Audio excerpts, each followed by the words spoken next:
सभी लोग हाथ जोड़ लीजिए, मंगलाचरण करेंगे।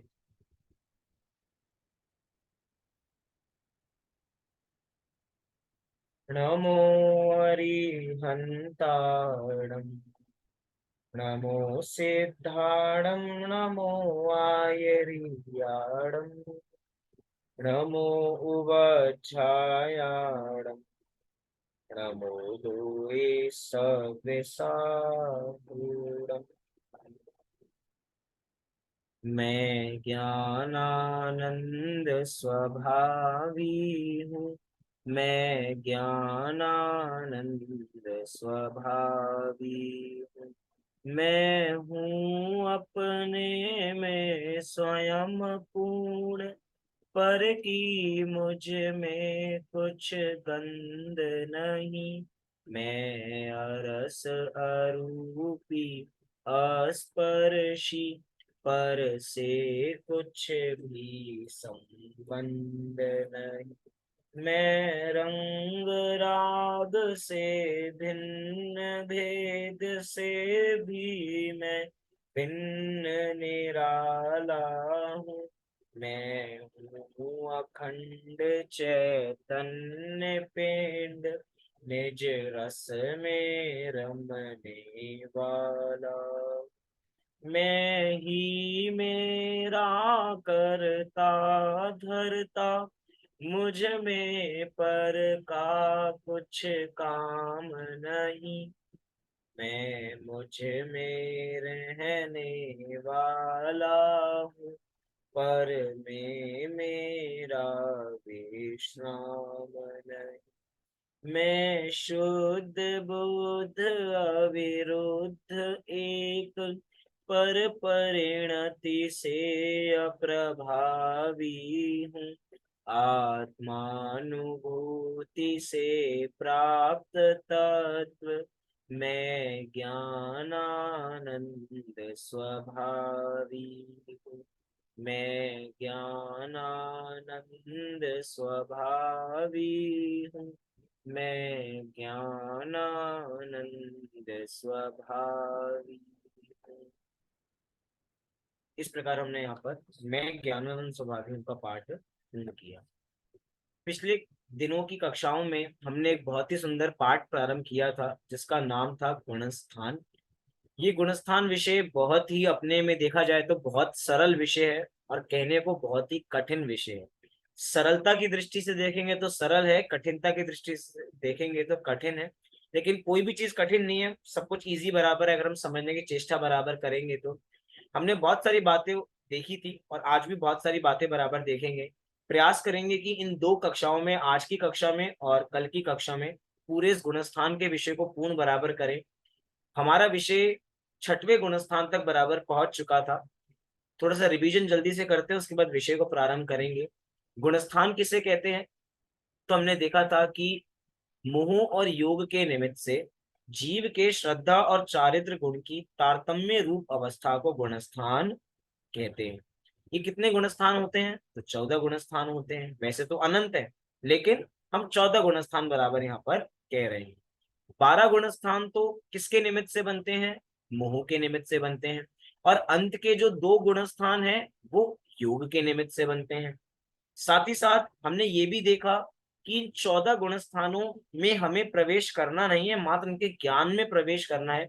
गुण स्थान में तो हम पहले से ही हैं।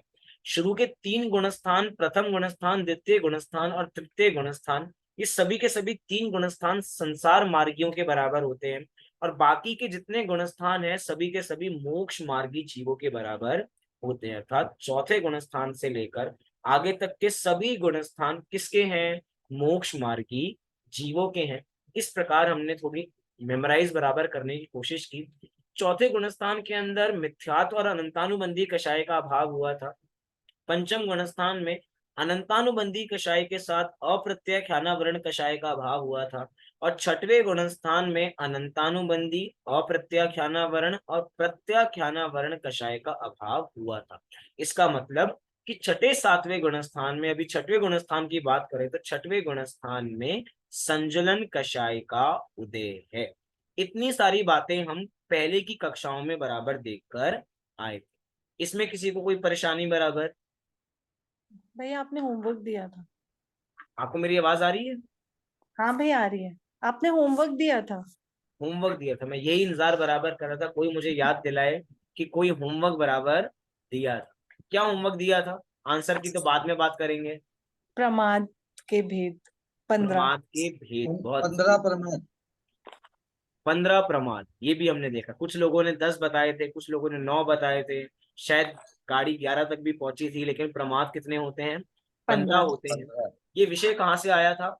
जब हमने छठवां गुणस्थान प्रारंभ किया था, क्योंकि उसका नाम है प्रमथ संयत। क्या नाम है? प्रमथ संयत। संयत। तो जो प्रमथ शब्द है, उस प्रमथ का मतलब क्या है? प्रमथ का मतलब है प्रमाद। प्रमथ का मतलब क्या है?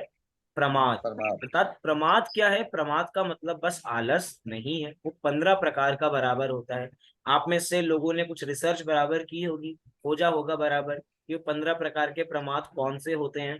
आप में से कोई पुरुषार्थी जीव पुरुषार्थ करना चाहे और बताना चाहे तो आप बता सकते हैं हैंड रेस करके बराबर। सुरेंद्र जी, बताइए। स्त्री कथा, भक्त कथा, राष्ट्र कथा, अवनीपाल कथा, ये तो 4 विकथा है। क्रोध, मान, माया, लोभ, ये 4 अच्छा। कसाई कथा है। 5 इंद्रिय कथा है। और निद्रा और प्रणय, ये सब मिला के 15 प्रमाद। 15 प्रकार के प्रमाद, मीना जी सही है, यही 15 प्रकार के प्रमाद हैं। हाँ भैया जी। मुझे पता था कि मैंने होमवर्क क्या दिया है, तो मैंने से पहले से ही 15 प्रकार के प्रमाद लघु जैन सिद्धांत प्रवेशिका में निकाल कर रखे थे। जिन लोगों ने होमवर्क नहीं किया हो वो यहाँ से बराबर देख सकते हैं। और आप सभी ने याद रखा, उसके लिए एक बार जोरदार तालियां, क्योंकि भैया थर्सडे की बात थी। थर्सडे की बात मंडे तक याद रखना बहुत बड़ी बात है। देखिए 15 प्रकार के प्रमाद हैं, जिसमें सुरेंद्र जी ने जैसे बताया 4 प्रकार की वी कथाएं, स्त्री कथा, राष्ट्र कथा, भोजन कथा और राज कथा। 4 प्रकार की कषाएं, क्रोध, मान, माया और लोभ। 5 इंद्रिय के विषय, स्पर्श, रस, गंध, वर्ण और शब्द। और निद्रा और प्रणय, प्रणय अर्थात स्नेह। तो कुल मिला के 15 प्रकार के प्रमाद हो जाते हैं। बहुत सुंदर। अभी तक जितना हमने विषय बराबर देखा, तो नाम है प्रमथ संयत। तो भैया प्रमथ का मतलब है प्रमाद। प्रमथ का मतलब क्या है? प्रमाद। प्रमाद। मतलब पहले गुणस्थान से लेकर छठवें गुणस्थान तक के सभी जीव प्रमादी हैं। सबको अपनी भूमिका के अनुसार प्रमाद बराबर पाया जाता है। इसी से विषय को आगे बढ़ाए तो 7वें गुणस्थान का नाम है अप्रमथ। अप्रमथ संयत। अप्रमथ संयत में अप्रमथ, जो अप्रमथ शब्द है वो बताता है प्रमाद नहीं होना। तो प्रमाद नहीं होने का मतलब बराबर क्या है कि 7वें गुणस्थान से आगे तक के जितने गुणस्थान हैं उनमें किसी में प्रमाद नहीं है, आलस नहीं है। अर्थात स्त्री कथा, राज कथा, चोर कथा, भोजन कथा, किसी प्रकार की कथा नहीं है। और हमें तो इन्हीं कथाओं में मजा बराबर आता है। अच्छा ये बताइए रितु जी, कल आपके घर में क्या बन रहा है खाने में, डिसाइड हो गया? सबके घर के अंदर, हमारे घरों में यही चर्चा बराबर है। सुबह नाश्ता होता है तो मम्मी पूछते बेटा दिन में क्या, अरे दिन में नहीं, शाम को क्या खाओगे? अरे अभी नाश्ता तो हुआ नहीं, शाम के खाने की अभी से पूछने लगे कि शाम को क्या आएंगे। भैया हमारे घर में मेहमान आने वाले हैं। अच्छा मम्मी संडे को क्या बनाने वाली है? मौसी आने वाली है, क्या बनाओगे? अच्छा बुआ आने वाली है, क्या बनाओगे? अभी से खाने के बारे में। शादी में जाने वाले हैं तो भैया पहले से पकवान मिलने वाले हैं भैया, इटालियन, हर तरीके का खाना बराबर वहां पे मिलेगा, चाइनीज, इंडियन, मतलब जो चाहिए तुम्हें बराबर वो मिलेगा। हर समय इन्हीं चीजों के बारे में चर्चा करना, वार्ता बराबर करना। खाना हम दिन में ज्यादा से ज्यादा 3 बार खाते होंगे, ब्रेकफास्ट, लंच, डिनर। कोई ब्रंच भी करता होगा, चाय भी बीच में चल जाती होगी। हम कह रहे हैं कि सोचते खाने के बारे में कितना है। और आपको पता है सच्ची में कोई व्यक्ति बस भोजन मुंह से नहीं करता। आजकल एक नया ट्रेंड चला है फूड ब्लॉगर्स का। सुना है आपने कभी फूड ब्लॉगर्स? आपने यूट्यूब पे कभी देखा बराबर होगा। आपको यूट्यूब पे खाना दिखाएंगे और आपकी जीभ, मजा आ गया बराबर, काश मजा बराबर मिल जाता, मजा आ जाता, ये चीजें बराबर देख देख के बराबर। वो छोटी छोटी रील्स बराबर होती है, उसमें चीजें बनते हुए दिखाएंगे। मम्मी आज नाश्ते में ये बनाना। मम्मी भी 100 तरीके की रील नाश्ते में देखेंगे, ये बनाएंगे, बनने वही वाला है जो रोज बनता है। लेकिन उन चीजों को देख देख के बार बार क्रेविंग बराबर बढ़ती जाती है, ये खाना वो खाना। हम कह रहे हैं कि हम इन्हीं प्रमाद में अटके रहते हैं, और जिनको प्रमाद में नहीं अटकना वो मोक्ष मार्गी जीव मोक्ष में अपना काम करके चले जाते हैं। हम कह रहे हैं कि हमें किसी प्रकार का प्रमाद नहीं करना। अभी इलेक्शन आने वाले हैं 2024 में, बोलो कौन जीतने वाला है? चर्चा इस पे कर रही है, राष्ट्र कथा बराबर चल रही है, शोर कथा चल रही है। मतलब जितना खुलासा करना चाहें उतना खुलासा कर सकते हैं। अभी हमारा वो विषय नहीं है, हमारा विषय तो गुणस्थान है। हम उसी विषय पे वापसी बराबर आते हैं। हमारा विषय चल रहा था बराबर छठवें गुणस्थान का। कुछ अंश हमने पिछली कक्षा में देखा था, कुछ अंश हम इस कक्षा में बराबर यहाँ पर देखते हैं। अच्छा, 15 प्रकार के प्रमाद आगे भी पुस्तक में ही बराबर थे, पीडीएफ में। अगर आप सभी ने थोड़ा प्रयास किया तो पीडीएफ में ही आपको बराबर मिल जाते। सुरेंद्र जी, आपने यहीं से देख के बताए हैं क्या बराबर? यहीं से देख के, चलिए बहुत बढ़िया। तत्व ज्ञान पाठमाला भाग 2 उनके पास है। देखो, हमारा विषय यहाँ से प्रारंभ होना है, यहीं से प्रारंभ करते हैं। स्त्री कथा, भक्त कथा, राष्ट्र कथा और अग्निपाल कथा, ये 4 वी कथाएं हैं। क्रोध, मान, माया, लोभ, ये र शब्द हटा लेना, एक्स्ट्रा बराबर है। ये 4 कषाय, 5 इंद्रियां, निद्रा और प्रणय अर्थात स्नेह, ये 15 प्रमाद है। इनके प्रत्येक और संयोगी सब मिलाकर 80 भेद होते हैं। कितने भेद? 80 भेद। लो, और भेद आ गए बराबर। 15 प्रकार के प्रमादों को ही और थोड़ा बड़ा कर लो तो भैया 80 प्रकार के प्रमाद बराबर हो जाते हैं।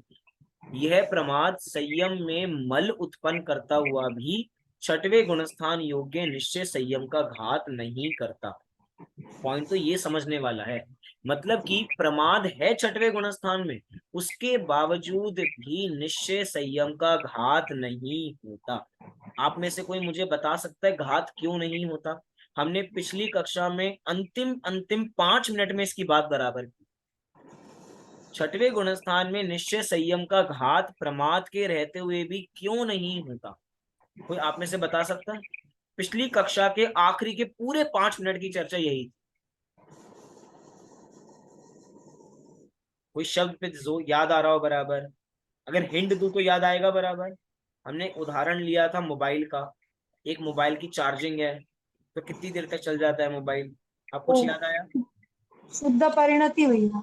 शुद्ध परिणति, बहुत सुंदर मीना जी। 2 शब्दों का हमने देखा था, एक था शुद्धोपयोग और एक थी शुद्ध परिणति। जहां तक सम्यक भी ये चीज बता रहा था, सम्यक भी यही, आप भी यही बता रहे थे।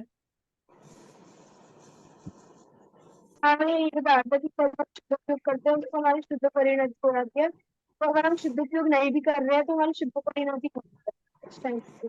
बहुत सुंदर। मतलब कि शुद्धोपयोग के बिना भी, अर्थात छठवें गुणस्थान में शुद्धोपयोग तो है नहीं, तो वहां पर क्या है? वहां पर शुद्ध परिणति है। और वो शुद्ध परिणति कैसे बनी है? शुद्धोपयोग के माध्यम से बनी है। हमने एग्जाम्पल बराबर देखा था, कोई मोबाइल की चार्जिंग बराबर होनी है तो कैसे होती है?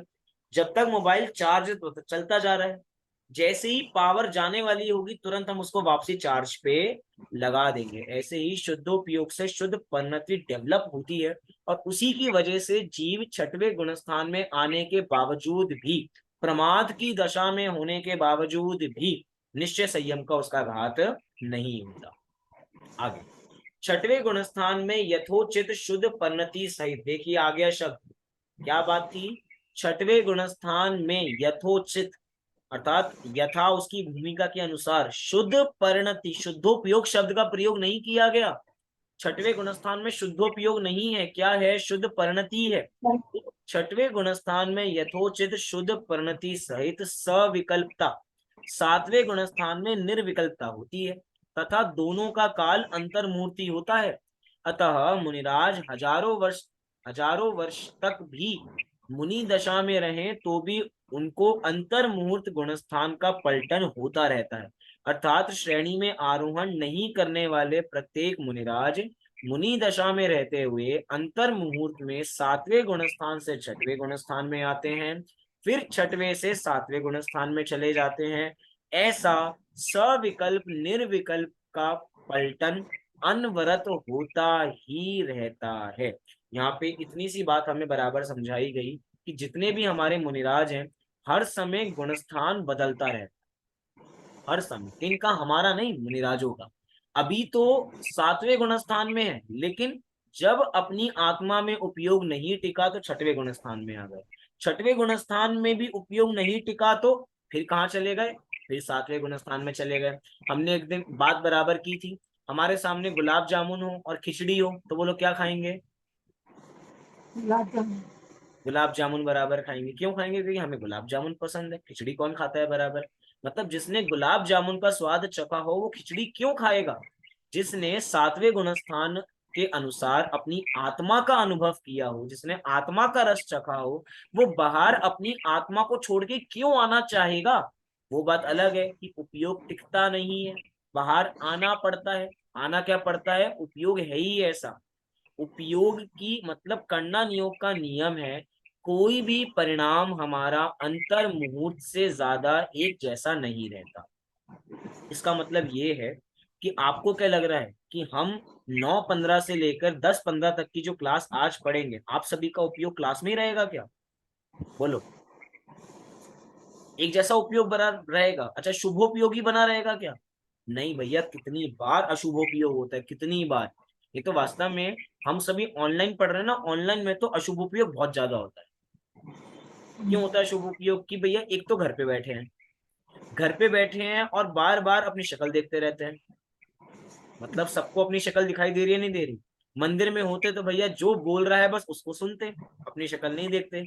अभी लगता है अरे बाल ठीक नहीं है, जरा कैमरा बंद करके 2 मिनट में आते हैं दोबारा, तो बाल ठीक करने चले गए बीच में। अरे किसी ने बुलाया है, म्यूट तो है ही, आवाज तो गई नहीं, जल्दी से काम करके वापसी आ जाते हैं बराबर।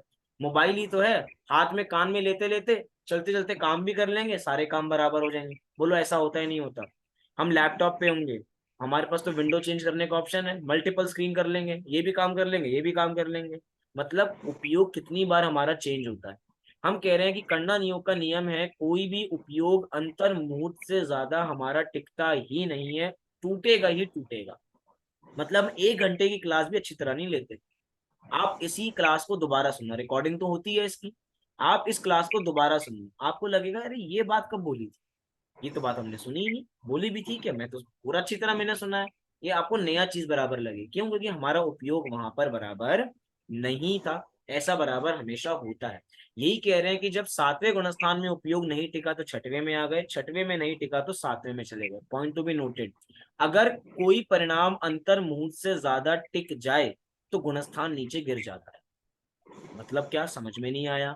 बड़ी मुश्किल से तो कोई मुनिराज 3 कषाय चौकड़ी का भाव पूर्वक सातवें गुणस्थान में पहुंचे।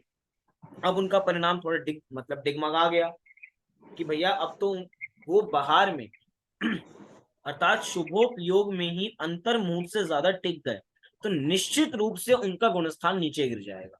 अर्थात अब वो उस गुणस्थान में बराबर नहीं है। पॉइंट टू बी नोटेड, बहुत सूक्ष्मता से बराबर देखना।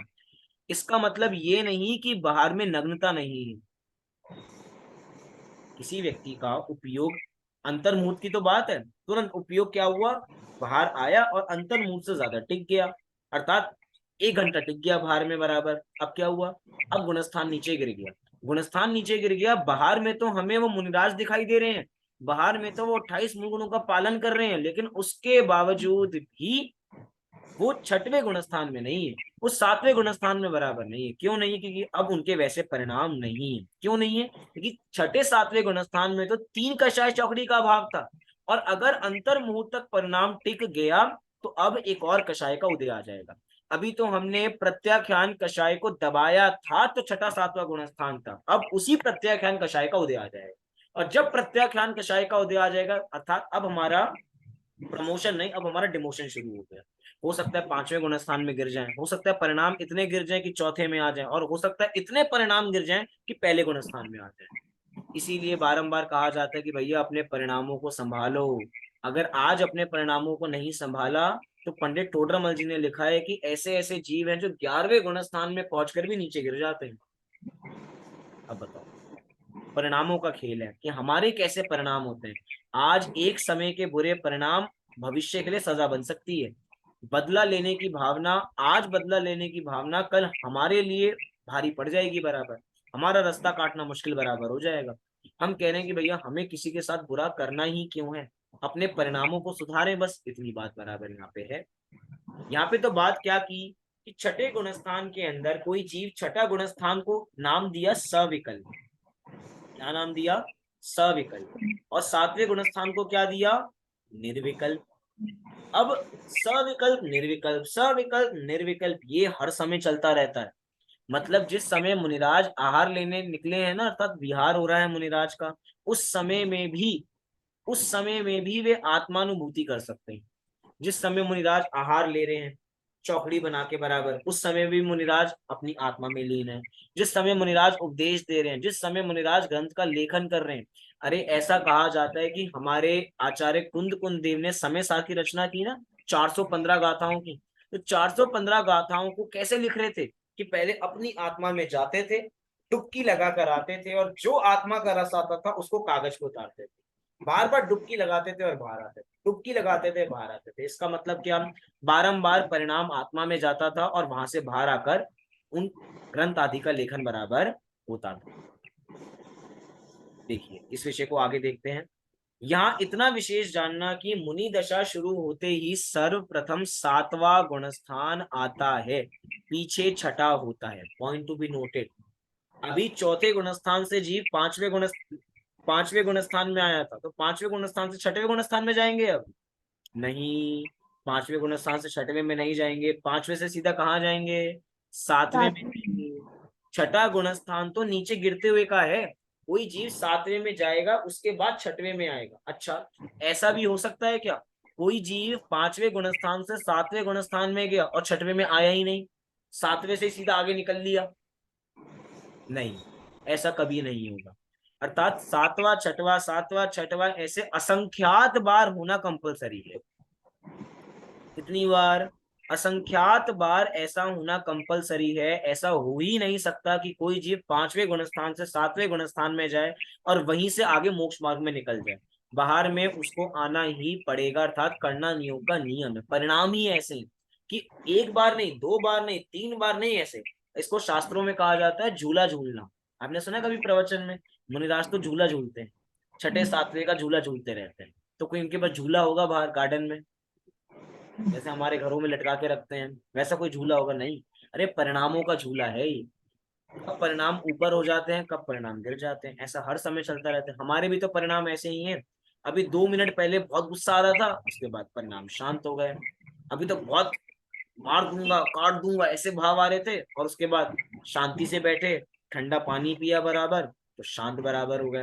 अर्थात हर समय भावों में उथल पुथल बराबर चलती रहती है। और भावों में उथल पुथल होती है किसके कारण से? अपने भावों के कारण से। इसीलिए कहा जा रहा है कि हमें अपने भाव बराबर सुधारने। देखिए अगले गुणस्थान की ओर आगे बढ़ते हैं, सातवां गुणस्थान। इसमें किसी को कोई समस्या बराबर छठवें गुणस्थान में? नहीं। तो आगे बढ़ते हैं। सातवां गुणस्थान, इसका नाम है अप्रमत्त संयत। ये अप्रमत्त शब्द आदि दीपक है। हमने पिछली कक्षा में भी बात की थी। अब इसको समझाने की मैं नहीं समझता कि कोई आवश्यकता बराबर है, आप सभी समझते होंगे आदि दीपक क्या है। यहां से लेकर आगे तक सभी के सभी गुणस्थान अप्रमाद की दशा वाले बराबर हैं। और अप्रमाद है और साथ ही साथ संयत है। दो शब्द है ना, संयत माने संयम। देखो पढ़ते क्या लिखा।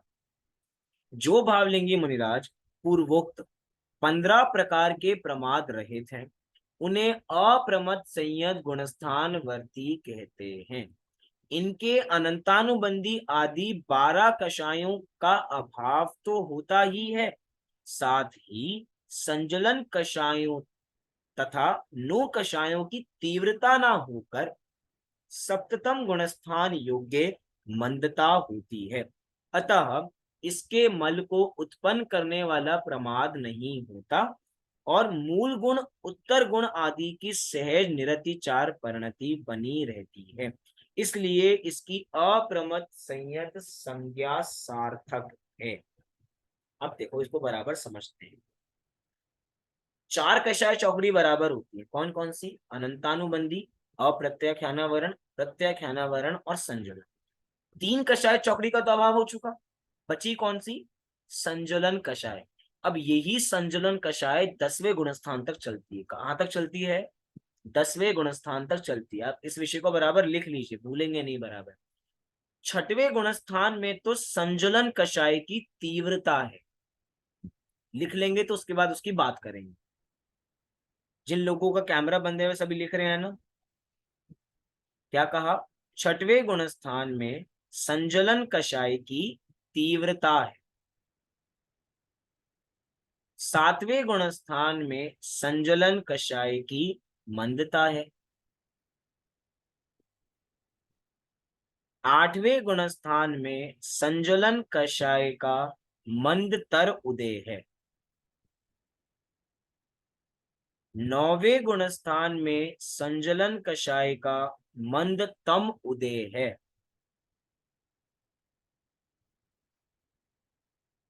और 10वें गुणस्थान में बस संजलन कषाय में से भी मात्र लोभ ही बचता है, अर्थात क्रोध मान माया का अभाव हो जाता है और अंत में बस लोभ बचता है। लिखा सभी ने इतना? रिपीट करता हूं दोबारा से। छठवें गुणस्थान में संजलन कषाय की तीव्रता है, सातवें गुणस्थान में संजलन कषाय की मंदता है, आठवें गुणस्थान में मंदतर, मंदतर, नौवें गुणस्थान में मंदतम, और 10वें गुणस्थान में मात्र लोभ बचता है। जैसे हम इंग्लिश में डिग्रीज पढ़ते हैं ना, एक होती है सुपरलेटिव डिग्रीज, एक comparative degrees, good, better, best, सब चीजें पढ़ते हैं। अब इसमें धीरे धीरे लेवल बढ़ता जाता है, गुड से अच्छा बेटर है, बेटर से अच्छा बेस्ट है। ऐसे ही पहले है मंद, फिर मंदतर, फिर है मंदतम। मंद माने परिणाम मंद, संजन कषाय मंद है, मंदतर में और कम है, मंदतम में और भी कम है, और 10वें गुणस्थान में तो इतनी कम है कि बचा क्या? बचा बस हमारी लोभ कषाय। वो भी लोभ कषाय किसके? संजुलन की। सभी ने इतना विषय लिखा? हाँ जी कि ना जी? पक्का? चलो अब इसी को यहाँ पे बराबर समझते हैं, क्या चीजें बराबर यहाँ पे लिखी है। अब हमें विषय समझने में आसानी जाएगी। यही बात यहाँ पे लिखी कि इनके अनंतानुबंधी आदि 12 कषायों का तो अभाव होता ही है। अनंतानुबंधी आदि 12 मतलब अनंतानुबंधी की 4, अप्रत्याख्यान की 4, प्रत्याख्यान की 4, इनका तो अभाव है। साथ ही संजलन कषाय तथा 9 कषायों की तीव्रता ना होकर, छठवें गुणस्थान में तीव्रता थी और सातवें गुणस्थान में तीव्रता ना होकर सप्तम गुणस्थान योग्य मंदता होती है। अतः इसके इनके मल को उत्पन्न करने वाला प्रमाद नहीं होता, अर्थात संजलन कषाय की तीव्रता में तो मल उत्पन्न होता है, और सातवें गुणस्थान में जब संजलन कषाय की तीव्रता नहीं होती अर्थात मंदता होती है, तब मल उत्पन्न नहीं होता। कौन सा मल उत्पन्न नहीं होता? जिस मल से शुभोपयोग होता है, जिस मल से बाहर उपयोग हमारी बुद्धि दौड़ती है, जिसमें पंच इंद्रियों के विषयों में बुद्धि जाती है, वो वाला मल उत्पन्न अब यहाँ पर नहीं होता। और मूल गुण उत्तर गुण आदि की सहज निरतिचार परिणति बनी रहती है। पॉइंट टू बी नोटेड, बहुत सुंदर पॉइंट है बराबर। मूल गुण उत्तर गुण आदि की सहज निरतिचार परिणति बनी रहती है। इसका मतलब छठे गुण स्थान में तो मुनिराज 28 मूल गुणों का पालन कर रहे हैं, लेकिन ये बताइए सातवें गुण स्थान में कौन से 28 मूल गुणों का पालन कर रहे हैं? आहार कर रहे हैं क्या? विहार कर रहे हैं क्या? ये बताओ आप एक बार। अब ना आहार हो रहा है, ना विहार हो रहा है, ना निहार हो रहा है, क्या हो रहा है? कुछ नहीं हो रहा। लेकिन कुछ नहीं होने के बावजूद भी, अर्थात बाहर में 28 मूल गुणों का पालन नहीं होने के बावजूद भी उन 28 मूल गुणों का निरतिचार पालन होता रहता है सहज रूप से, अर्थात कोई दोष नहीं लगता। क्या कहना चाहते हैं? कोई दोष नहीं लगता, इसी को कहा जा रहा है निरतिचार पालन। किस गुणस्थान में? सातवें गुणस्थान में। जिस समय मुनिराज अपनी आत्मा में लीन है और कोई बाहर दुनियादारी से मतलब ही नहीं है। वास्तव में सोचो, मुनिराज मुनिराज बनते क्यों? किसी को दीक्षा लेने के भाव क्यों आते हैं? विचार करना। देखो, अगर कभी हमें दीक्षा लेने के भाव आए ना, तो इसलिए नहीं आने चाहिए कि भैया हमें 28 मूल का पालन करना है। हमें इसीलिए भाव आने चाहिए कि भैया हमें अपनी आत्मानुभूति करनी है। पॉइंट पकड़ना बराबर। अगर हम 28 मूल गुणों को देख के मुनि धर्म अंगीकार करेंगे तो भैया हमारा व्यर्थ है। क्यों? क्योंकि वो अवस्था तो मुनिराज भी छोड़ना चाहते हैं ना, तभी तो बार बार छठे गुणस्थान को छोड़ के सातवें गुणस्थान में जाते हैं। छठवें गुणस्थान में रहना पसंद नहीं है। जैसे ही उपयोग बाहर में आता है तो हमारे ग्रंथों में ये लिखा कि जैसे कषायों की भट्टी में जल रहे हो। कभी कोई भट्टी के पास गया? भट्टी के पास, चूल्हे के पास गए? घर में गैस है, बिल्कुल मम्मी लोगों को पता होगा बराबर, लेकिन जब हम बिल्कुल गैस के पास काम करते हैं, बोलो जलते हैं नहीं जलते हैं? कई बार मम्मी का हाथ भी जल जाता होगा, जो भी घर में बराबर काम कर रहा है। अब बोलो उसकी ज्वलन, और भैया अभी तो गर्मी का समय और चल रहा है, गर्मी के समय में तो मम्मी किचन में काम करते हैं तो बिल्कुल पसीने पसीने बराबर, और कुछ विशेष बन रहा हो तो और गर्मी बराबर। सोचो कितनी गर्मी बराबर लग रही है। बोलो गर्मी में रहना पसंद है क्या, या एसी में रहना पसंद है? गर्मियों के समय में गर्मी में रहना पसंद है, एसी में रहना पसंद है? बोलो दिया। दिया की 3-4 एसी। क्लास मिस हो गई बराबर। बोलो गर्मी में किस में रहना पसंद है? एसी में। एसी में। गर्मी में तो जैसे ही भैया गर्मी से आते हैं, भैया एसी चलाओ जल्दी से, अभी भी बढ़िया एसी चल रहा है तो बड़ा मस्त बैठे हैं, पंखा बंद हो जाए लाइट चली जाए, अब क्लास में मन नहीं लगेगा बराबर। मतलब जब भी गर्मी लगती है तो हम भी कहाँ भागते हैं, जहाँ ठंडक मिलती है। हम कह रहे हैं हमारे आचार्यों को असली अमृत अपनी आत्मा में मिलता है, बाहर में नहीं मिलता, इसीलिए छठवें गुणस्थान को छोड़ के बारंबार कहाँ दौड़ते हैं, सातवें गुणस्थान की ओर दौड़ते हैं कि भैया कैसे मुझे वो अपनी आत्मा का अमृत बराबर मिले। अब देखो हम किसके लिए दौड़ते हैं, हम एसी के लिए दौड़ते हैं और वो अपनी आत्मा के अमृत के लिए दौड़ते हैं। बोलो हमें क्या चाहिए और उनको क्या चाहिए? और हम कहते हैं कि भक्त नहीं भगवान बनेंगे। अरे ऐसे बनेंगे क्या भगवान? एसी में बैठ के भगवान बनेंगे क्या? खाते खाते भगवान बनेंगे क्या? विषयों का ग्रहण करते करते भगवान बनेंगे क्या? विचार करो एक बार। मतलब कितनी बढ़िया बात यहाँ पर कह रहे हैं कि जिसको जिस चीज का रस सुहाता है ना, वो उसी दिशा की ओर बराबर जाता है। जैसे कि बहुत छोटा सा एग्जांपल देता हूँ, कोई व्यक्ति शराबी है और उसने सिटी चेंज की, अभी दिल्ली में रहता था, अब वो बॉम्बे में रहने चला गया।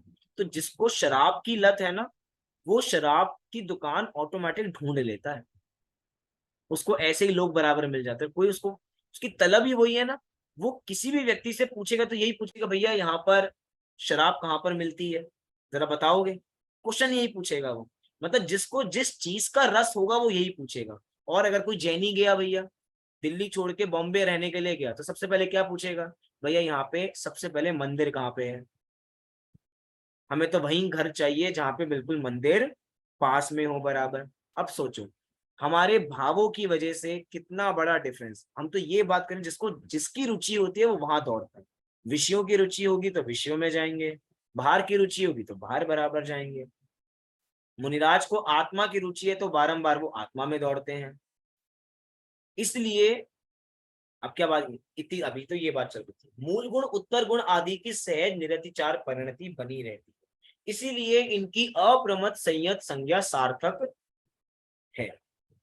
इस गुणस्थान में बुद्धि पूर्वक विकल्प नहीं रहते और निर्विकल्प आत्मा के अनुभव रूप ध्यान ही वर्तता है।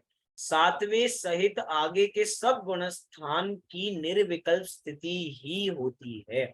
मतलब अभी तक तो बहुत सारे विकल्प थे, अगर हमें एक जगह से दूसरी जगह जाना है तो बोलो विकल्प होंगे या नहीं होंगे? विकल्प होंगे। खाना खाना ही नहीं खाना विकल्प होगा या नहीं होगा? क्या खाना क्या नहीं खाना विकल्प होगा या नहीं होगा? हमारे हर काम विकल्प से हैं। अच्छा, इस कक्षा में आना या नहीं आना ये भी विकल्प पूर्वक है। कक्षा में कितनी देर बैठना ये भी विकल्प पूर्वक है। बार बार कैमरा ऑन ऑफ करना ये भी विकल्प पूर्वक है। पढ़ना या नहीं पढ़ना, बुद्धि को इधर लगाना बाहर लगाना विकल्प पूर्वक है। मैं सीधी सी ये बात कह रहा हूँ, जितने सारे काम होते हैं हमारे विकल्प पूर्वक होते हैं। और मुनिराजों के जब सातवें गुणस्थान में निर्विकल्प है, कोई विकल्प नहीं है। दुनियादारी में क्या हो रहा है हमें उससे मतलब नहीं है। कोई भी मुनिराज जगत का कल्याण करने के लिए मुनिराज नहीं बनते। Point to be noted. क्या कोई भी मुनिराज जगत कल्याण करने के लिए मुनिराज नहीं बनते, वो बात अलग है। बाय डिफॉल्ट उनके मुनिराज बनने से जीवों का कल्याण ऑटोमेटिक होता है। जैसे कि कोई अरहंत भगवान दिव्य ध्वनि खिराने के लिए अरहंत बनते हैं क्या, कि मेरी दिव्य ध्वनि खिरेगी, मेरी गंध कुटी लगेगी और मैं दिव्य ध्वनि में बोलूंगा, ऐसा होता है? नहीं। भवि भागन वच जो गे वशाय, तुम धुनी है सुनी विभ्रम नशाय।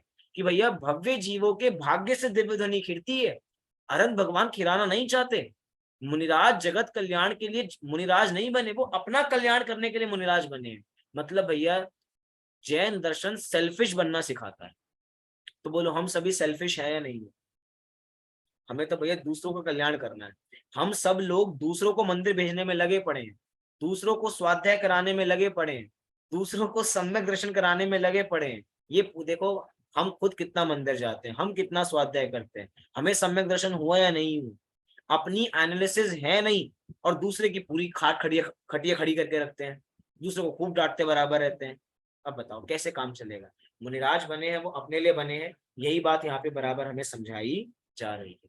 अब देखो, अब यहाँ से थोड़ा हमारा विषय बदलेगा। अब इसी सातवें गुणस्थान के दो भेद होते हैं। पहला भेद है स्वस्थान, दूसरा भेद है सातिशय। मतलब स्वस्थान अप्रमत संयत और दूसरा सातिशय अप्रमत संयत। दो शब्द स्वस्थान और सातिशय। अब ये स्वस्थान क्या है और सातिशय क्या है, सरल शब्दों में मैं अपनी भाषा में समझाता हूं, उसके बाद शास्त्रीय शब्दों में बराबर देखेंगे। स्वस्थान, स्वस्थान माने अपने ही स्थान में रहना, स्व माने अपना, स्थान माने स्थान। अर्थात कोई मुनिराज जब अपने ही स्थान में रहते हैं तो वो स्वस्थान अप्रमत संयत है, और जब कोई मुनिराज पुरुषार्थ कर कर आगे बढ़ जाते हैं तो वो सातिशय अप्रमत संयत गुणस्थान वर्ती बराबर कहलाते हैं। मतलब क्या कहना चाहते हैं, जो आगे गया, मतलब जो, जैसे कि कोई मुनिराज है वो अभी छठे सातवें गुणस्थान में, कोई सातवें गुणस्थान में, अब जो मुनिराज छठा सातवां छठा सातवां छठा सातवां यही करते रहते हैं, सातवें से आगे नहीं बढ़ते, वो तो स्वस्थान में है। जो बच्चा पांचवी कक्षा में है, छठवीं कक्षा में जा ही नहीं रहा, तो वो कहाँ है? वो स्वस्थान में है। जो पांचवी कक्षा छोड़ के छठवीं कक्षा में चला गया, वो सातिशय वाला है। समझ में आया? अब हम सभी पहले किस लेवल में थे? इंटरमीडिएट 2, और अब किस में है? 3 में। अगर 2 में ही रहते तो स्वस्थान था, जहां थे वहीं पे हैं, आगे ही नहीं बढ़े बराबर। अब सातिशय क्या हो गया कि भैया हमारा प्रमोशन हो गया, हमने अच्छे नंबर बराबर लाए थे, हमने अगले में एनरोल किया और हम आगे बराबर आ गए, 2 से 3 में आ गए, मतलब सातिशय हो गया। मतलब अपने ही स्थान में रहना वो स्वस्थान, और आगे बढ़ने का नाम है सातिशय। अब कोई मुनिराज छठे सातवें गुणस्थान में ही झूला झूलते रहते हैं, अर्थात बारंबार सातवें छठा सातवां छठवां सातवां छठवां, आगे ही नहीं बढ़ रहे हैं, तो वो तो स्वस्थान वाले हैं। और जो सातवें गुणस्थान में और पुरुषार्थ करके अर्थात आत्मानुभूति करके आगे बढ़ जाते हैं, अर्थात स्वसन्मुखता के बल से, अपनी आत्म अनुभूति के बल से जो आगे बढ़ जाते हैं, उनको कहा जाता है सातिशय अप्रमत संयत। क्या कहा जाता है? सातिशय अप्रमत संयत। अब देखो जितना समझ में आया उससे और थोड़ा स्पष्ट बराबर अब परिभाषा को पढ़ के बराबर हो जाएगा। जो संयत शपक श्रेणी और उपशम श्रेणी पर आरोहण ना कर कर निरंतर एक एक अंतर मुहूर्त में अप्रमद भाव से प्रमद भाव को, प्रमद भाव से अप्रमद भाव को प्राप्त होते रहते हैं, उनके उस गुणस्थान की स्वस्थान प्रमद संयत संज्ञा है। इतनी सी बात को याद बराबर रखिए, अप्रमद से प्रमद और प्रमद से अप्रमद जो होते रहते हैं और हर अंतर मुहूर्त में, वे तो हैं स्वस्थान अप्रमद संयत। अब क्या कह रहे हैं कि जो संयत शपक श्रेणी और उपशम श्रेणी पर आरोहण ना कर कर, अब ये दो शब्द हमारे सामने आए बराबर, कौन सी श्रेणी? उपशम श्रेणी और शपक श्रेणी। कौन से दो शब्द आए? उपशम श्रेणी और शपक श्रेणी। अच्छा हम आगे बढ़ते जा रहे हैं, मैंने आपसे पूछा ही नहीं, ये सभी नाम हमें याद भी हो रहे हैं नहीं हो रहे? हो रहे हैं। गुणस्थानों के नाम याद हो गए हम सभी को? मेरे पास सुनने का समय नहीं है कि मैं सारे के सारे गुणस्थानों के नाम सभी से बराबर सुनूं। पक्का याद हो रहे हैं नहीं हो रहे? हाँ जी कि ना जी? क्योंकि हमारा पहला ही पार्ट इतना कठिन बराबर है, ऐसा लग रहा है। कठिन तो नहीं लग रहा? थोड़ा बहुत लग रहा है। प्रियंका जी कहें थोड़ा बहुत लग रहा है, और किसी को कठिन लग रहा हो सरल बनाएंगे उसका विषय। विषय बहुत सरल है, सीधी सी बात है। कोई भी विषय कहीं पर भी समझ में ना आए ना, छोटे से छोटा प्रश्न भी हो तो पूछ लो। बार बार कहते हैं कि मतलब बाहर में लौकिक में कहते हैं कि भैया एक बार मूर्ख बनना अच्छा है बारंबार बनने से। अगर अभी नहीं पूछा तो कब पूछोगे? इंटरमीडिएट लेवल 3 भी पढ़ लिया तो लेवल आपका बढ़ जाएगा, फिर बढ़ जाएगा तो फिर दोबारा ये बातें नहीं आने वाली। गारंटी है, कोई समय निकाल के फिर से पढ़ने वाला बराबर नहीं है। एक बार पढ़ लिया, जितना समझ में आया समझ में आ गया, अभी सारी स्पष्टता बराबर कर लो। अभी नहीं करेंगे तो कब बराबर करेंगे? आ रहा है समझ में? हाँ जी कि ना जी? मैंने 2 मिनट का ब्रेक इसलिए लिया कि कोई क्वेश्चन मेरे से पूछो, कोई पूछ ही नहीं रहा।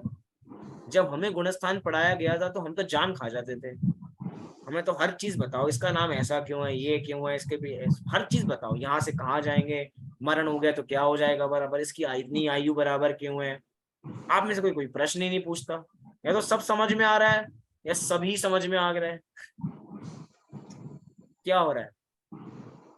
देखो, मुझे विषय भगाने की बात नहीं है, मैं तो सोच रहा था कि खत्म कर देंगे विषय कल के अंदर, लेकिन हमें तो 1 महीना लग जाएगा एक पार्ट को पूर्ण करने में। 3 हफ्ते तो हो ही चुके हैं हमें बराबर, लेकिन कुछ नहीं होता, हमें विषय समझ में आना बराबर चाहिए। प्रश्न है किसी का भी कोई? अभी तो बहुत अच्छे लोग हैं सच्ची में, मतलब प्रश्न, अरे कुछ तो प्रश्न कर लिया करो। सबको सब अच्छा, मैं प्रश्न पूछूंगा तो फिर ये मत कहना कि ये नहीं आता बराबर।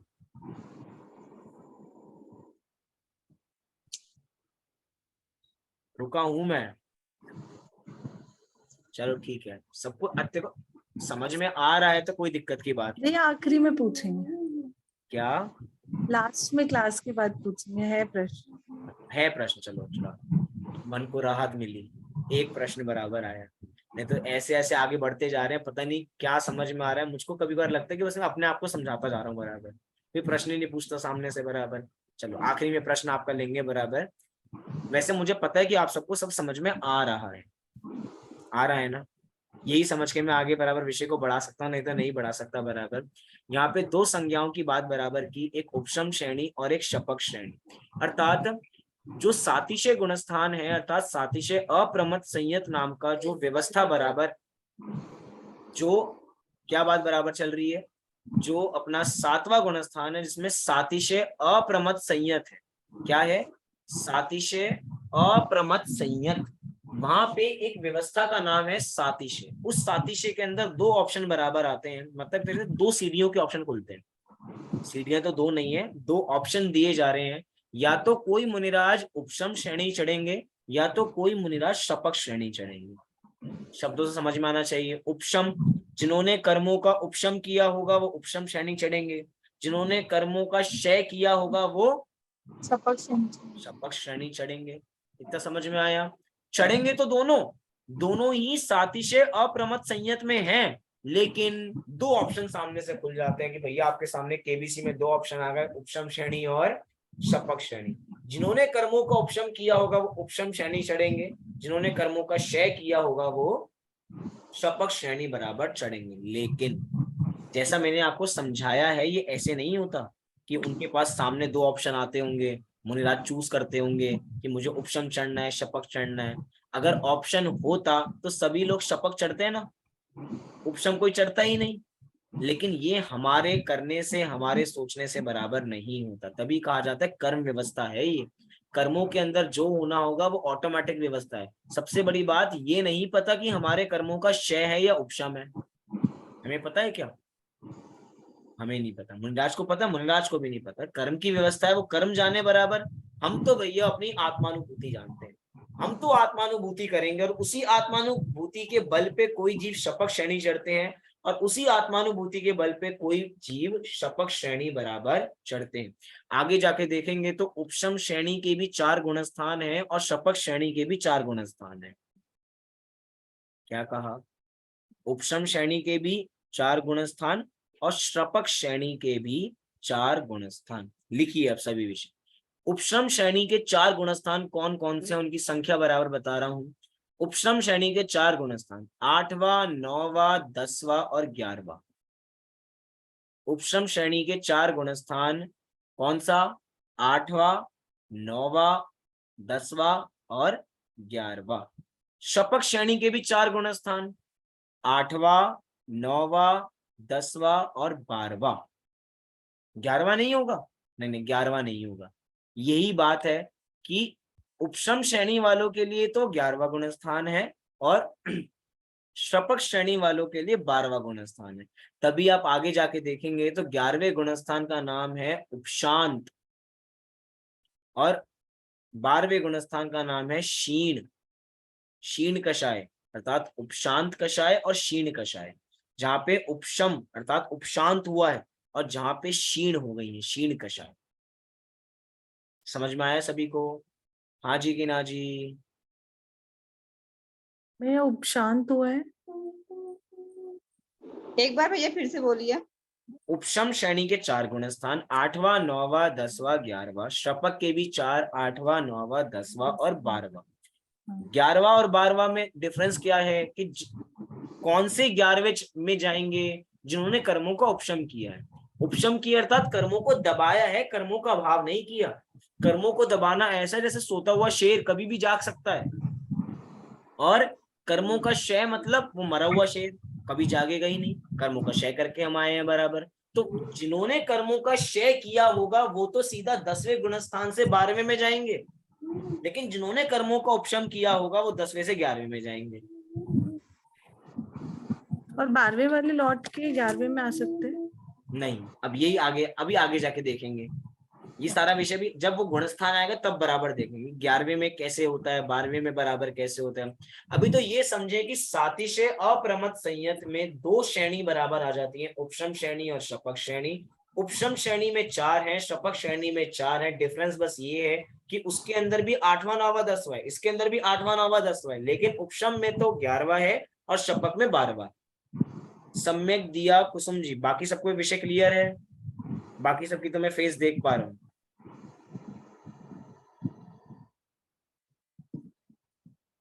देखिए, इसी विषय को थोड़ा और आगे देखते हैं। ये तो हमने स्वस्थान की परिभाषा देखी, अब इसके आगे परिभाषा सातिशय की दी। उपरयुक्त मुनिराज उग्र पुरुषार्थ पूर्वक आत्मरमणता विशेष बढ़ जाने पर श्रेणी आरोहण के सन्मुख होकर, श्रेणी आरोहण मतलब कि सातिशय से आगे जब आगे बढ़ा जाता है तो इसे कहा जाता है श्रेणी आरोहण। की कौन सी श्रेणी चढ़े, उपशम श्रेणी चढ़े या शपक श्रेणी चढ़े? आरोहण माने चढ़ना, आरोहण माने चढ़ना। तो श्रेणी आरोहण के सन्मुख होकर अधा प्रवर्तकरण रूप विशुद्धि को प्राप्त होते हैं। मतलब ये अगले गुणस्थान का नाम, 8वें गुणस्थान का नाम अधा प्रवर्तकरण गुणस्थान। तो इसी के लिए कह रहे हैं कि अधा प्रवर्तकरण रूप विशुद्धि को प्राप्त होते हैं। उसके उस गुण की सातिशय अप्रमत्त संयत संज्ञा है। समझ में आया? श्रेणी आरोहण की, और श्रेणी आरोहण करके कहाँ चले गए? 8वें गुणस्थान में चले गए, और 8वें गुणस्थान का नाम ये है। अपूर्व करण है ना भैया उसका? क्या? 8वें गुणस्थान का नाम अपूर्व करण भी बोलते हैं ना? अपूर्व करण ही है, लेकिन आगे जाके अगला गुणस्थान का उससे अगला क्या है? अधाकरण है। अनिवृत्तिकरण है इसमें। अभी सारे के सारे विषय के अंदर यही नाम आगे आएंगे, भी आगे जाके देखेंगे हम। अपूर्वकरण, अनवृत्तिकरण, और पहले अधाकरण, अपूर्वकरण, अनवृत्तिकरण, ऐसा है। आएगा सारा का सारा विषय आएगा, भी हम जल्दी भागते नहीं है बराबर। लेकिन यही मतलब कि अब श्रेणी चढ़ गए हैं तब आगे के गुणस्थान में आरोहण हो गए। स्वस्थान के अंदर कोई भी जीव आगे नहीं बढ़ेगा, वो छठा सातवां चलता रहेगा। लेकिन जिसने सातिशय अप्रमत्त संयत, और कैसे होगा? तो लिखा मुनिराज उग्र पुरुषार्थ पूर्वक आत्मरमणता विशेष बढ़ जाने पर, मतलब उनकी आत्मरमणता विशेष नहीं है, इसके कारण से उनका गुणस्थान आगे नहीं बढ़ा। इनके आत्मरमणता विशेष है, इसकी वजह से इनका गुणस्थान आगे बराबर बढ़ गया। फिर देखो आगे लिखा, वे जब शपक श्रेणी आरोहण के योग्य उग्र पुरुषार्थ द्वारा आत्मलीनता करते हैं तो अंतर मुहूर्त में, कितनी देर में? अंतर मुहूर्त में 8वां 9वां 10वां और 12वें गुणस्थान को प्राप्त कर लेते हैं। वही विषय जो अभी हमने बराबर देखा। बराबर जो शपक श्रेणी चढ़े हैं, अंतर मुहूर्त का काम है। 8वां 9वां 10वां और 12वां ज्यादा समय नहीं लगता। अगर आपको देखा जाए ना, पहले गुणस्थान से लेकर गुणस्थानातीत होने में मात्र अंतर्मुहूर्त का काल लगता है, और लगाने वाले तो भैया संसार का संसार चक्र पूरा लगा देते हैं, तब भी पार नहीं कर पाते। काम कितनी देर का? अंतर्मुहूर्त का है। तो अंतर्मुहूर्त में 8वां 9वां 10वां 12वां गुणस्थान को प्राप्त कर लेते हैं, और उनके चारित्र मोहिनी की 21 प्रकृतियों का क्षय हो जाता है। चारित्र मोहिनी कर्म की 21 प्रकृतियों का कौन सी 21 का क्षय हो जाता है, अभी इस डिटेल में बराबर हम नहीं जाएंगे, कभी और इस विषय को और गहराई से देखेंगे तब बराबर देखेंगे। तथा अंतर मुहूर्त में केवल ज्ञान को अर्थात 13वें गुणस्थान को अवश्य प्राप्त करते हैं। अर्थात 12वें गुणस्थान का अगला स्टेप, जो प्रियंका जी आपका प्रश्न था, 12वें गुणस्थान का अगला स्टेप क्या है, अंतर मुहूर्त में वे केवल ज्ञान को 13वें गुणस्थान को प्राप्त करते हैं। मतलब 12वें गुणस्थान वाला जीव कभी भी गिरता नहीं है। जिसने कर्मों का क्षय कर दिया उसका तो नीचे आने का ऑप्शन ही नहीं है, और जिसने 11वें में कदम रखा है वो तो नियम से नीचे आएगा ही आएगा।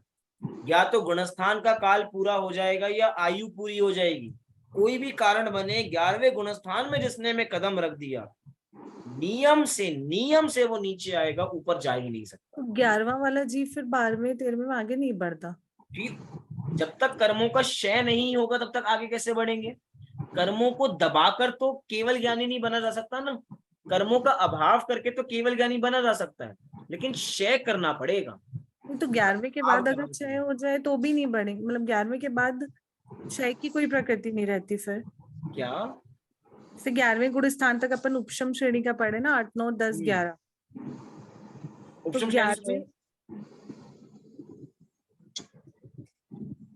प्रश्न क्या है, मतलब बराबर, मतलब अभी अपन अभी तो आप शपक पढ़ा रहे हैं, बट आपने उपशम बताया था कि 8 9 10 11। तो 11वें के बाद अभी आपने बताया कि जीव नीचे ही गिरता है ना। तो मतलब अगर कर्मों का 11वें के बाद मतलब ऐसा कोई प्रकृति ऐसी कोई चीज नहीं बनती कि अगर वो कर्मों का क्षय कर दे तो आगे बढ़ जाए, मतलब उसका नीचे गिरना तय ही है, कंफर्म है। दो ही कारण होंगे गिरने के, या तो गुणस्थान पूरा हो जाएगा या उस व्यक्ति की आयु पूरी हो जाएगी, उसका मरण हो जाएगा। ओके नियम से, मतलब ये नहीं कि 11वें में आके भी अपने पास ऑप्शन है कि भैया अब क्षय कर लेते हैं, नहीं, अब तुम्हें दोबारा प्रोसीजर फिर से शुरू करना पड़ेगा। कोई भी जीव मोक्ष मार्ग में अर्थात अगर 13वें गुणस्थान में जाना है तो उसको शपथ श्रेणी ही चढ़नी पड़ेगी। उपशम श्रेणी के रास्ते से केवल ज्ञानी अर्थात 13वें गुणस्थान में कदम नहीं रखा जा सकता। अच्छा, लिखा कि अंतर मुहूर्त में वे केवल ज्ञान को अर्थात 13वें गुणस्थान को प्राप्त होते हैं। और जो भैया 13वें गुणस्थान में आ गए, अगला कदम क्या होगा, 14वें में अगला कदम क्या होगा, गुणस्थानातीत। अब तो बैक आने का ऑप्शन ही नहीं है।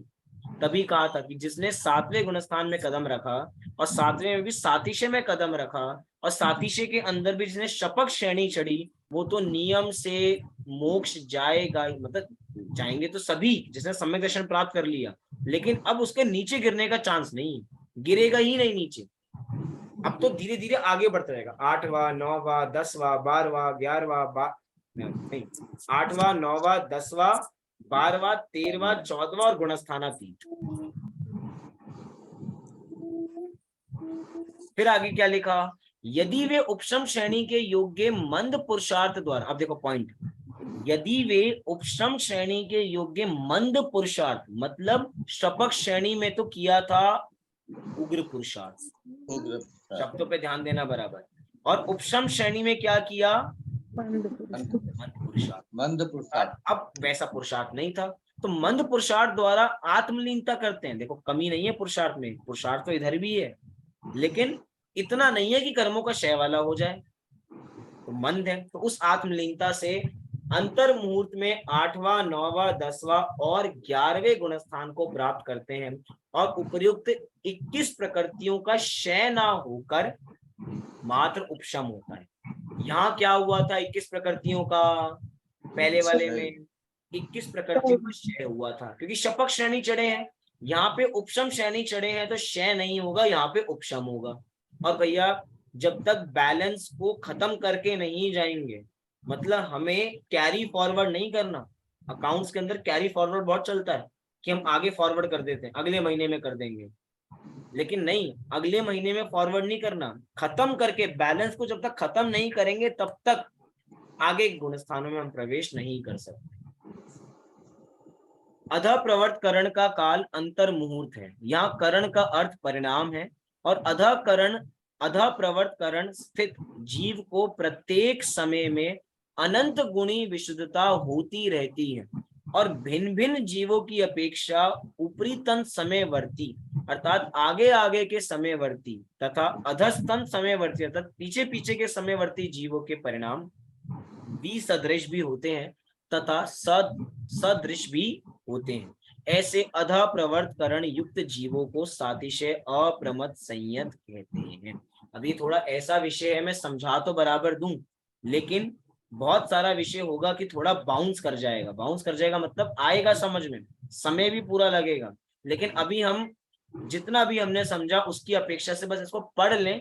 जब हमारा थोड़ा और लेवल इंक्रीज होगा तब इस विषय को बराबर और अच्छी तरह बराबर देखेंगे। अभी तो ये समझें कि इस गुणस्थान के अंदर हमें आगे बढ़ने का ऑप्शन, अभी हमने मीना जी ने कहा था ना कि वो अगला गुणस्थान तो अपूर्वकरण है, लेकिन इस गुणस्थान में अधाकरण रूप परिणाम होते हैं। तो अधाकरण के बाद ही अपूर्वकरण है, फिर अनुवृत्तिकरण है, ऐसे ऐसे आगे बढ़ते बराबर जाएंगे।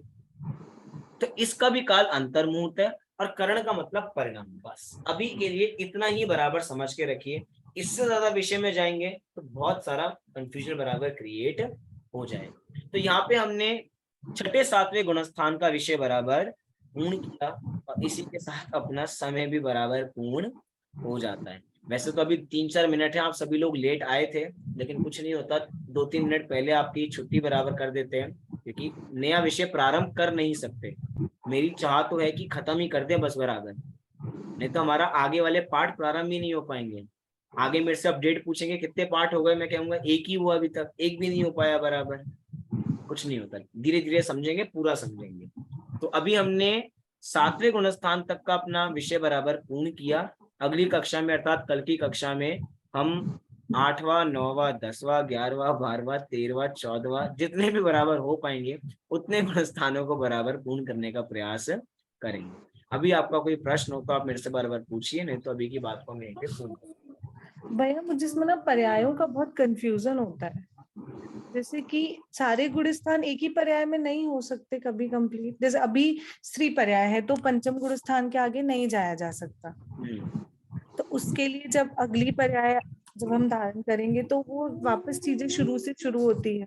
और जैसे चतुर्थ काल में तो मतलब चीजें ही अलग होती थी, तो एक ही पर्याय में सारे गुणस्थान क्लियर हो जाए। हम मतलब चाहते हैं कि हमारी पर्याय अगर बदल भी गई तो हमने जहां छोड़ा था वहीं से शुरू करेंगे, 5वें पे छोड़ा था तो 5वें से आगे बढ़ेंगे, लेकिन ऐसा नहीं।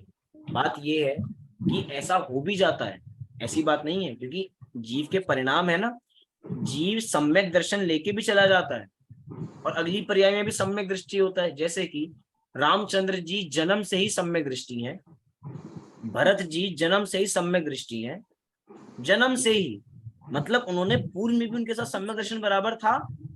तो ऐसी चीज आगे बराबर जाती है, अर्थात जीव के भाव साथ में जीव के जाते हैं बराबर। अगर जीव ने कर्मों का क्षय किया है तो और या अभाव किया या उपशम बराबर किया तो आगे भी वैसे ही बराबर रहेगा, ऐसा हो सकता है। और ये भी हो सकता है कि भैया सब छूट जाए, हमें रीस्टार्ट का बटन दबाना पड़े, रीबूट करना पड़ेगा सब कुछ। फोन रीबूट होता है, गुणस्थान पूरे रीबूट हो गए, फिर से प्रारंभ करना पड़ेगा पहले से ही। दोनों अपेक्षाएं बराबर बनती हैं कि कैसे कैसे चीजें बराबर होती हैं, जैसी भूमिका होगी वैसा कार्य बराबर होता है। और एक ही पर्याय में सारे गुणस्थान पूरे हो जाएं तो ऐसी बात अभी तो नहीं है, क्योंकि पंचम काल चल रहा है। पंचम काल में तो सातवें गुणस्थान से आगे बढ़ ही नहीं पाते, काल का दोष है बराबर। अब पर्याय का तो छेद होगा ही होगा, पर्याय का छेद होगा तो कुछ ना कोई कार्य बराबर होगा ही होगा। और कोई प्रश्न? भैया ये जैसे आपने बोला कि सम्यक दर्शन हो जाने के बाद में पूर्व भाव में सम्यक दर्शन बरकरार रहा, मतलब भरत जी का सम्यक दर्शन मतलब एक बार हो जाने के बाद में पूर्व मतलब अगली पर्याय में भी कायम रहेगा आप में ना? ऐसा भी हो सकता है, ये एक कंडीशन है। या फिर सम्यक दर्शन प्राप्त करना पड़ेगा, ऐसा कि सम्यक दर्शन रहेगा ही, क्योंकि समाओ क्योंकि महावीर भगवान को भी सिंह की पर्याय में सम्यक दर्शन हो चुका था तो वो आगे कैरी फॉरवर्ड हुआ अगली पर्याय में, तो हो सकता है बीच में छूटा भी हो, जरूरी नहीं है हर समय कायम ही बराबर रहे। अंतर्मुहूर्त का ही तो टाइम है। किसी जीव ने औपशमिक सम्यक दर्शन प्राप्त किया तो औपशमिक सम्यक दर्शन मात्र अंतर्मुहूर्त तक रहता है, फिर छूट जाता है। लेकिन जिसने एक बार सम्यक दर्शन प्राप्त कर लिया वो तो नियम से मोक्ष जाएगा ही जाएगा। भैया आपने अपन ने जो ये पढ़ी थी ना अभी प्रमाद के भेद थे, तो उसमें बाकी तो समझ में आया, पर स्नेह को इसमें क्यों लिया गया, मतलब राग अटैचमेंट कितना बड़ा कारण है प्रमाद का।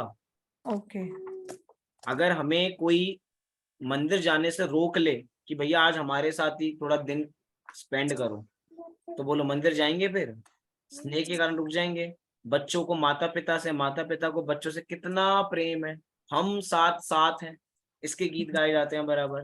तो बोलो ये हम साथ साथ के में मंदिर छूट जाता है हमारा, तो बोलो स्नेह की वजह से धर्म छूटा ना, इसलिए प्रमाद में दिया। और किसी का कोई विषय? भैया एक और था, मूल गुण और उत्तर, दो नाम लिए थे। मूल गुण तो ठीक है, उत्तर गुण किसे कहते हैं? जैसे 28 मूल गुण होते हैं, ऐसे ही उन मूल गुणों के बहुत सारे उत्तर गुण होते हैं। जैसे एक है शील, शील के 18,000 भेद होते हैं। कितने भेद होते हैं? 18,000 भेद बराबर।